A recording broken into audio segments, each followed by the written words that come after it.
Next, I'm going to be working on this wall right here. So far, we've used a set of herbieries and a vintage oil painting. On this wall right here, I've got space for about 2 pieces, and I'm going to be using this archival print showing a pewter cookware set. I've got 2 pieces that have been very beautifully framed, very simple, very complimentary, but different from the pieces that I've already worked with, but at the same time not overwhelming or overpowering those other pieces.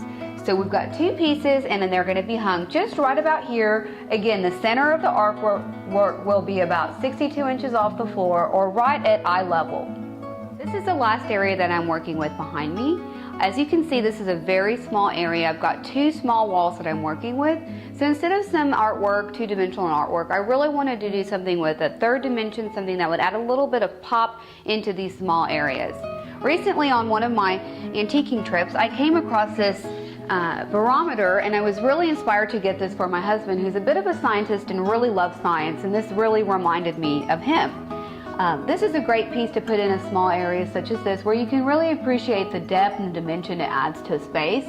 And that rule of thumb that I mentioned earlier about not hanging things higher than your door casings or window surrounds, this is a great piece because you can see the top sort of finial area right here adds some additional height to the piece. So I'm going to be careful when I place it right here on this wall that it's not higher than my casing.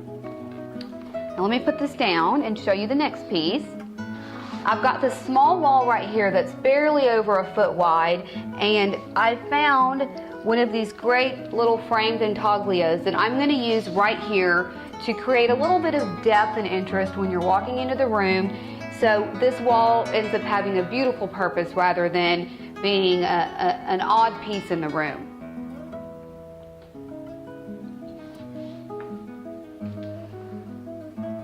In closing, as you can see, if you really want to create that designer look, one way to do so is by really creating a collection of different types of artwork pieces into one room. The key to doing that successfully is to have variety in the type of pieces that you're picking, to make sure that the pieces complement each other so they're not fighting each other with color or scale, and to make sure that some of the pieces have different textures, such as the herbaries behind glass, or a vintage oil painting, or perhaps a 3-dimensional object.